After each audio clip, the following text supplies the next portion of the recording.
পবিত্র ঈদ উল ফিতর উদযাপন শেষ হলেই রাজধানীতে প্রতিবার শুরু হয় মুসলিমদের দ্বিতীয় প্রধান ধর্মীয় উৎসব ঈদ উল আজহার পশু বেচাকেনার প্রস্তুতি।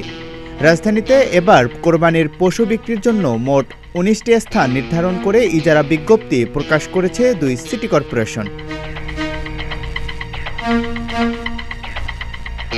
তবে আফতাবনগরে পশুর হাট বসানো নিয়ে টানাহেচড়া শুরু করেছে ঢাকা উত্তর ও দক্ষিণ সিটি কর্পোরেশন। পৃথক বিজ্ঞপ্তিতে বাড্ডা ইস্টার্ন হাউজিং আফতাবনগরের কয়েকটি ব্লকে কোরবানির পশু কেনাবেচার জন্য টেন্ডার আহ্বান করেছে দুটি সংস্থাই। এ নিয়ে ইজারাদারদের মধ্যে তৈরি হয়েছে বিভ্রান্তি।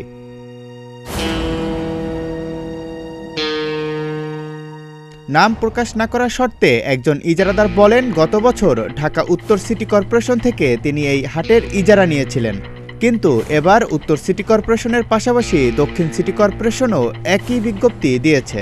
বিস্ময় প্রকাশ করে ওই ইজারাদার আরও জানান, বেশ কয়েক বছর ধরে আফতাবনগরে এই হাটটি ঢাকা উত্তর সিটি কর্পোরেশন পরিচালনা করে আসছে।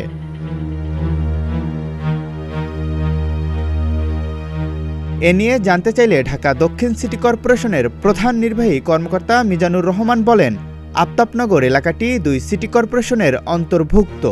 উত্তর সিটি কর্পোরেশনের সাথে আলোচনা করে সমস্যার সমাধান করা হবে।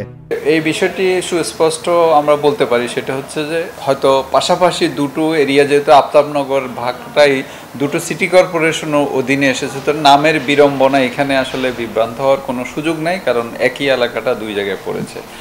আর এখানে যদি কোনো দ্বৈততা থেকে থাকে সেটি আমরা আলোচনা করে সেটি সুরাহা করে ফেলবো। সুতরাং এটি কোনো বিষয় বলে আমি মনে করি না।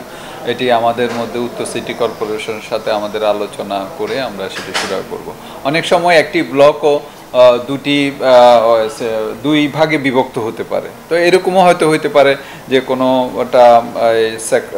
ব্লক হয়তো বা ধরেন উদাহরণস্বরূপ অ্যাপ ব্লকটা হয়তো দুই ভাগে ভাগ হয়ে গেছে, তো সেখানে উনিও অ্যাপ লিখেছে, আমিও হয়তো অ্যাপ লিখেছি, এরকম কিছু হতে পারে। যদি এরকম ভুল ভ্রান্তি হয়ে থাকে আমরা আলোচনা করে এটি সুরাহা করে ফেলবো। সুতরাং এটা নিয়ে বিভ্রান্ত হওয়ার কিংবা এখানে মিস ইনফরমেশন দেওয়ার কোনো সুযোগ নেই।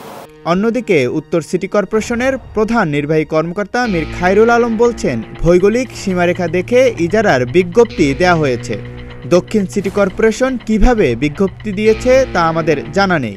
গত বছর হাটটা যেখানে মিলেছে সেটা হচ্ছে উত্তরের ভৌগোলিক সীমানার মধ্যে, এবং এবছরও ঢাকা উত্তর সিটি কর্পোরেশন সেই ভৌগোলিক সীমানার মধ্যেই হাটটি ইজারা বিজ্ঞপ্তি প্রকাশ করেছে। সেখানে দক্ষিণ কিভাবে দিয়েছে আমরা জানি না। দক্ষিণকে আমরা অনুরোধ করেছি তারা যাতে এই বিজ্ঞপ্তিটি প্রত্যাহার করে। আশা করছি তারা এই বিজ্ঞপ্তিটি প্রত্যাহার করবে। প্রয়োজনে আমরা দুই সিটি কর্পোরেশন একসাথে বসে এটাকে সেটেল করব। খোঁজ নিয়ে জানা গেছে, গত বছর আফতাবনগরে হাটের ইজারা দেয় ডিএনসিসি। তখন স্থানীয়দের আবেদনের প্রেক্ষিতে হাট না বসানোর নির্দেশ দেন উচ্চ আদালত, যদিও ঈদের আগে সেই আদেশ স্থগিত করা হয়। এবারও এখানে হাট না বসাতে সিটি কর্পোরেশনকে আইনি নোটিশ দিয়েছে স্থানীয়রা। আফতাবনগর তুমি কার? চলতি মাসে ঢাকা উত্তর এবং দক্ষিণ সিটি কর্পোরেশন দুটি আলাদা বিজ্ঞপ্তি প্রকাশ করে আফতাবনগর গরুহাটের জন্য। এ বিষয়ে আমরা কথা বলেছিলাম দুই সিটি কর্পোরেশনের কর্মকর্তাদের সাথে। তারা বলছেন, দুই সিটি কর্পোরেশনের মেয়র আলোচনার মাধ্যমে সমাধান করবে। জাকারিয়া রবিউল, প্রতিদিনের বাংলাদেশ, ঢাকা।